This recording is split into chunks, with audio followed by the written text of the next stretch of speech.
How do we pay for global debt after COVID-19? Hello and welcome to the Mark and Pete Show. The coronavirus pandemic could cost the global economy a staggering $8.8 trillion.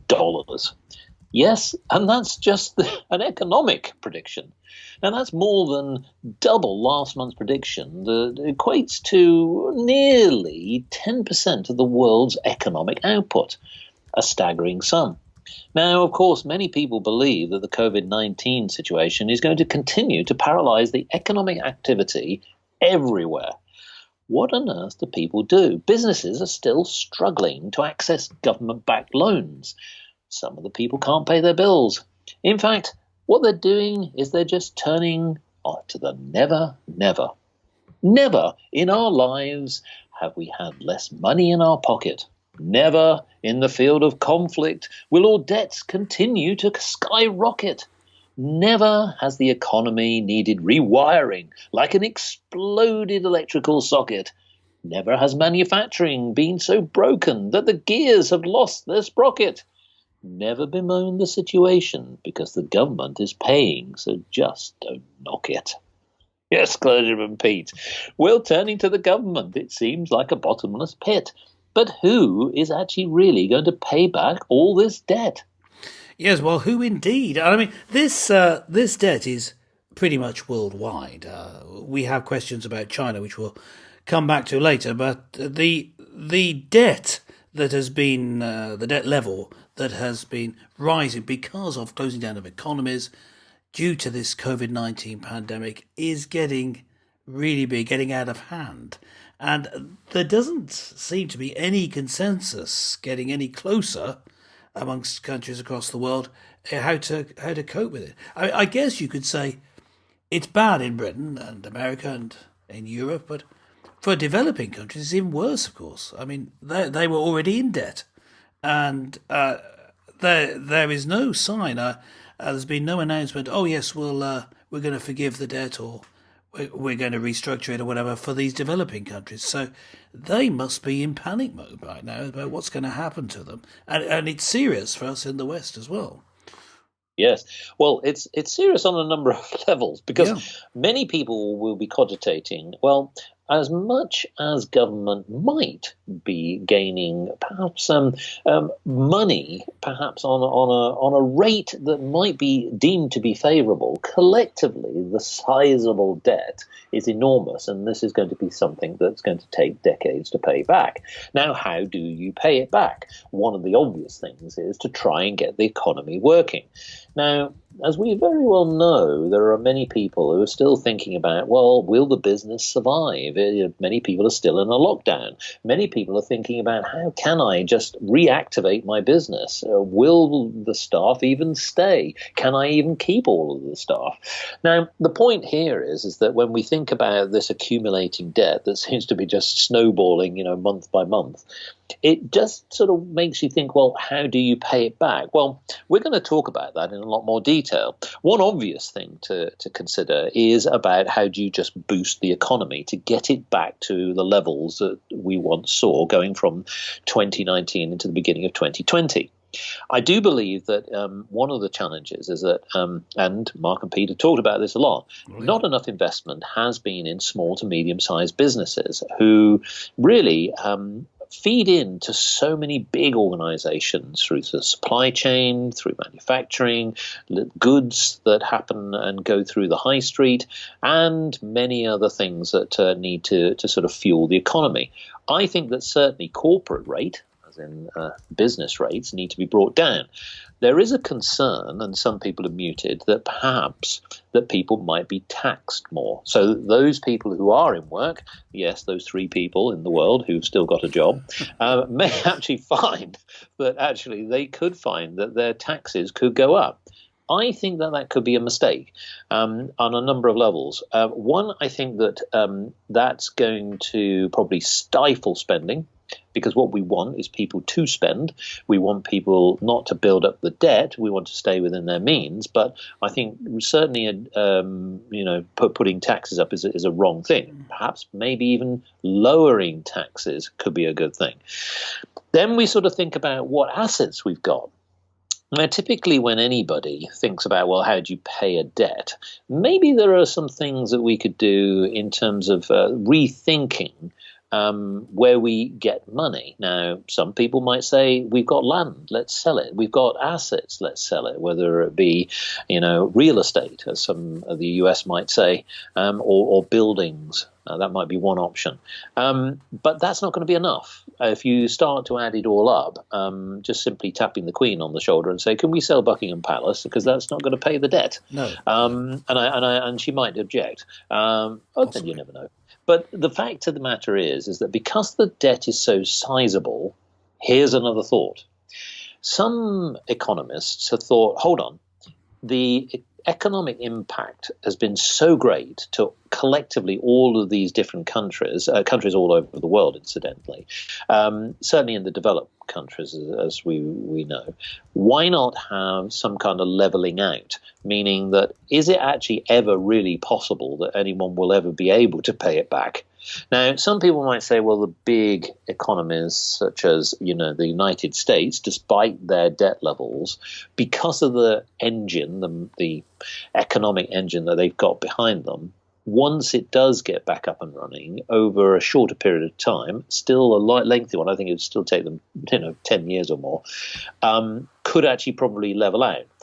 But some people have often said, is it not possibly a time to sort of think about where did this all start? And some people must say, is it now possible that we should be sort of putting a large bill into China? Now, there's a lot to talk about here, but Clergyman Pete, I wanted to get your view is, what do you think that government should be doing? And let's start with tax. What's your view on that front? Well, let's look at tax rates and just generally, not on the specific taxes, but overall taxing. I think there needs to be a tax cut, and it's not. That's my view of one of the best ways to grow the economy is to cut tax at an individual level, cutting rates of income tax, tax on purchase like VAT, and also tax on the various taxes on businesses. They need them to be cut. So I would say the reason for that is we need fast economic growth. Yes. So we need more trade happening.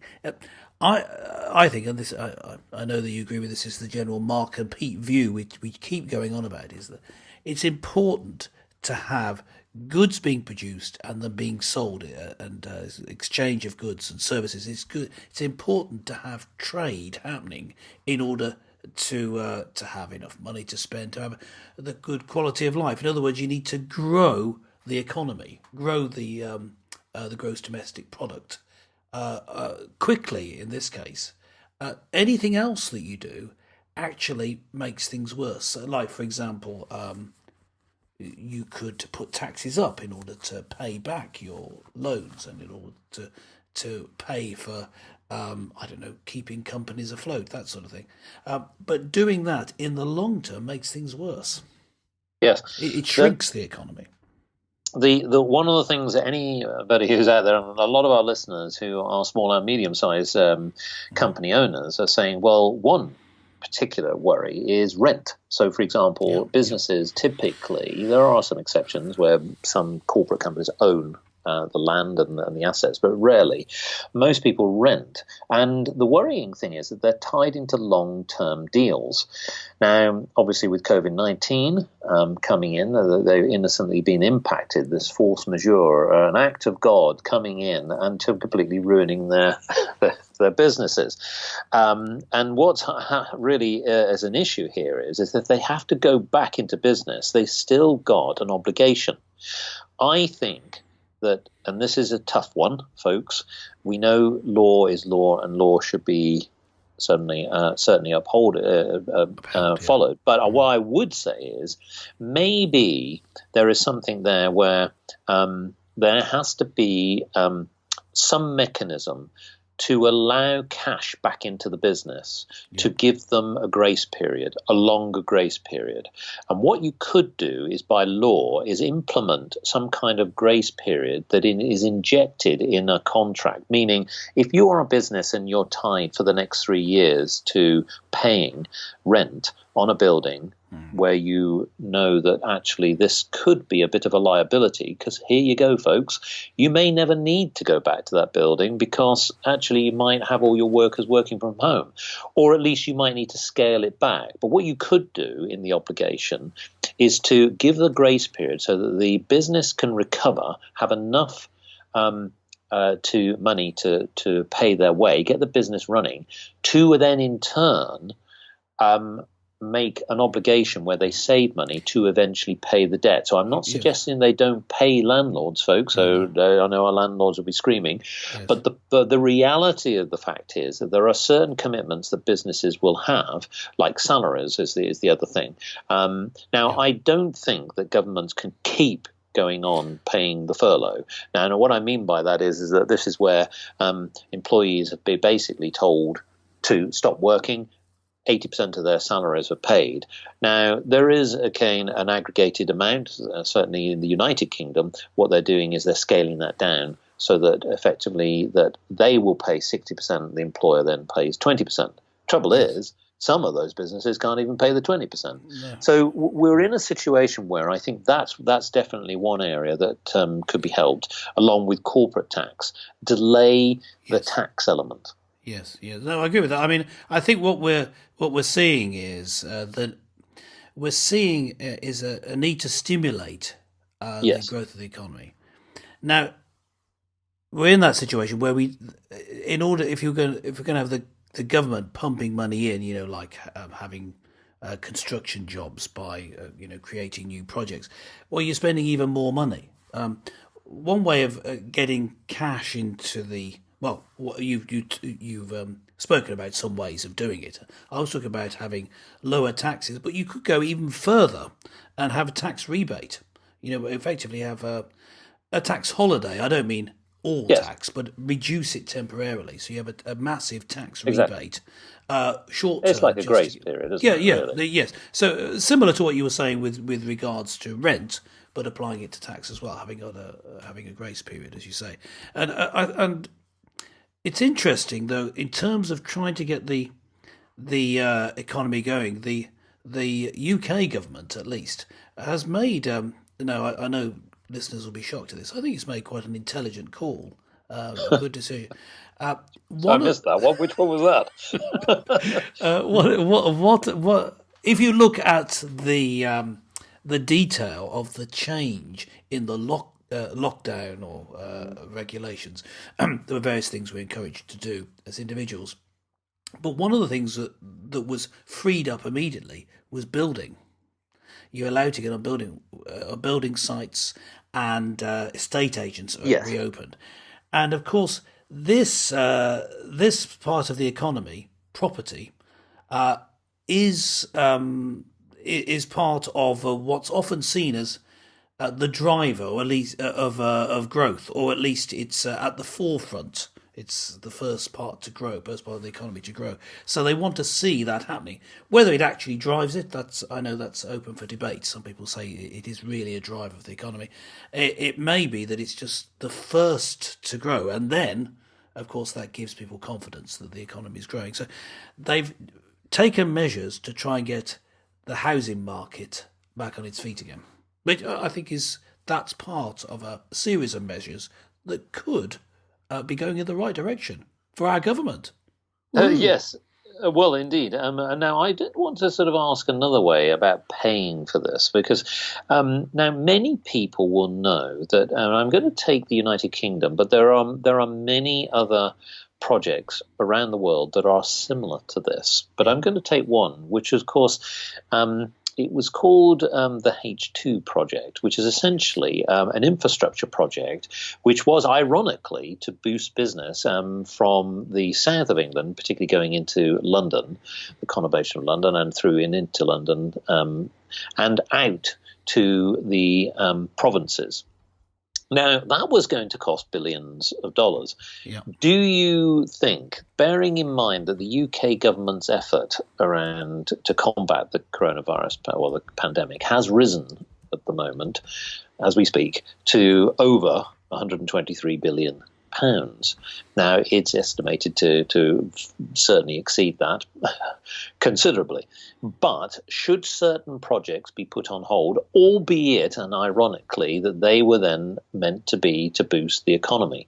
Because I don't see how going about just piling on the debt,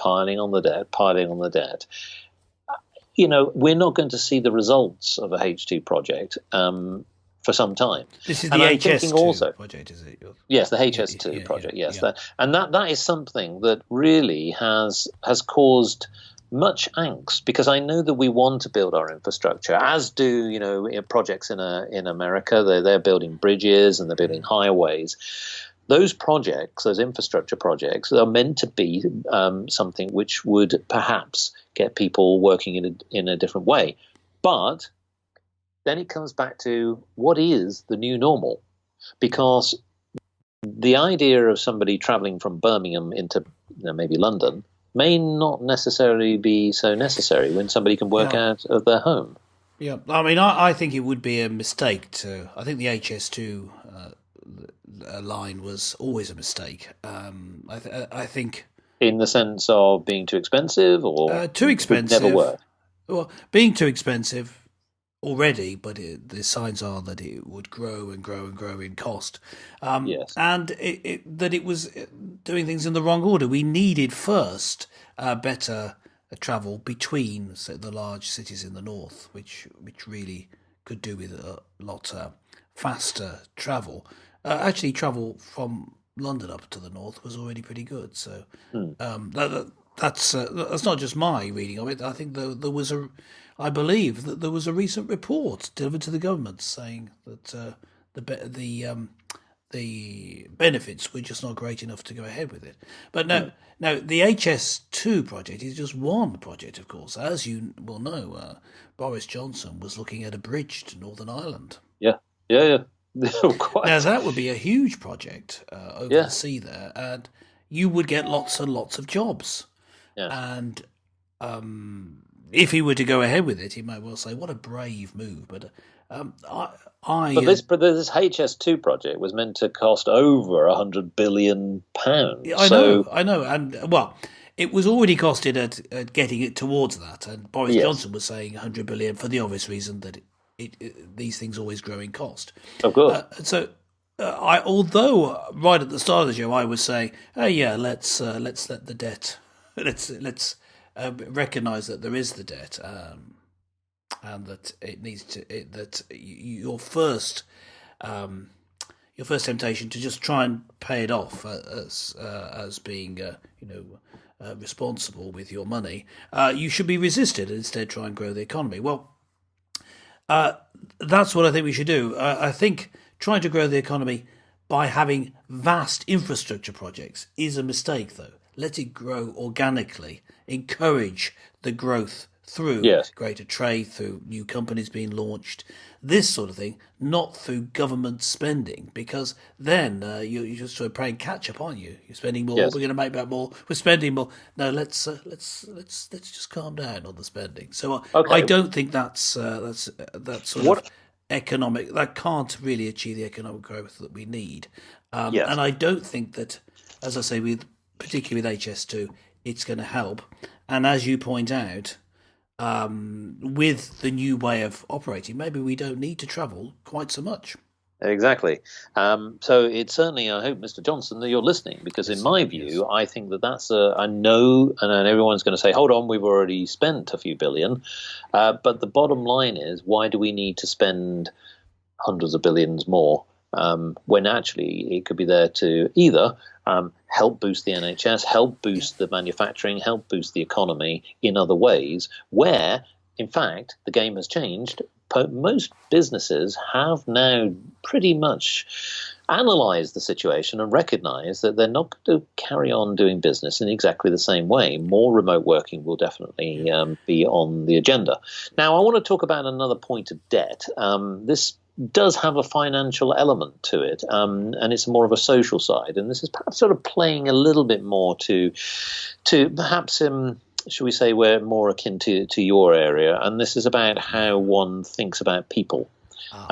People and their mental state. COVID-19 has hit people, yes, economically, but it's also hit people in many other ways. Obviously, people have lost family members, friends, colleagues, and many others. And what that debt means to a generation onwards from an emotional perspective. It's very difficult to quantify this, isn't it? I wanted to get your view in terms of what should be done from that side, because there is actually a financial cost. Many people have talked about mental well-being. Ironically, it was talked about quite a lot in 2019 and going into 2020. It's gone to another level now. What are your thoughts from the point of view of a religious perspective? The issue that was in mind in the biblical idea of the Jubilee, that is a year when debts are completely written off, was not that people should be out of pocket, because you could plan for it, if it was regular, but that you wouldn't have people permanently disenfranchised. So taking that in mind, in terms of people's personal debt, in terms of people's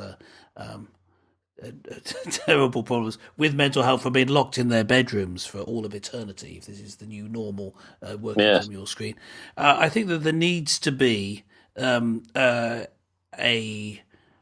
social, an understanding socially of what the changes due to COVID-19 have meant.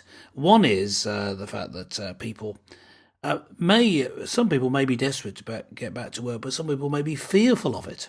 Yep. So when you're talking about reopening the economy, you've got to do it in a way that allays people's fears. So you allow people to work at home more. You make sure that they are kept safe in the way that you have the make sure that hand washing is available. Now, I just as a brief aside, this was always part of the biblical view that you should wash your hands regularly. On entering, leaving, when you eat, and we seem to have, as a society, have got out of the habit. We knew that it was good for us, so bringing it back, have washing facilities on the way in, even of offices, is a good idea. So that's just one idea of making it safe. But in terms of making sure that people feel that they're not going to get too badly into debt, I think that we need to put something in place, a way of forgiving debt, so like an emergency helpline that you can call. What I found at a local level is that people get into debt in secret. So this is going back well before COVID-19. And if you supply a place where people can come in confidence, not necessarily secret, because sometimes you may have to report what people are doing, but privately come and talk about their debt. You can help them restructure it, help them through it, and they've been living in fear and of people finding out, and so that they haven't being able to work through their shame and actually deal with the debt. If you provide a simple route for people to look at it and to be helped, then it removes that fear and allows them sometimes to have their debts forgiven, if that's the route, more likely be restructured in their repayment of it. So that's what I think should be done. Just give some thought to the way that we reopen the economy and move forward. Well, listeners, what do you think? What's your thoughts in terms of how countries should best solve the debt problem? We'd love to hear from you. We certainly believe that we've given you some prompters, but we want to hear from you a little bit more on this, because I think that many governments seem to be a little bit clueless as to what to do. Log on to markandpete.com and just let us know your thoughts, because this is something that is not going to go away, folks. I hope you've got your next 10 to 20 year plan, because this is something that we will probably have to live with for many, many years. Well, on that positive note, join us again next time for more colourful conversations with Clergyman Pete and Businessman Mark.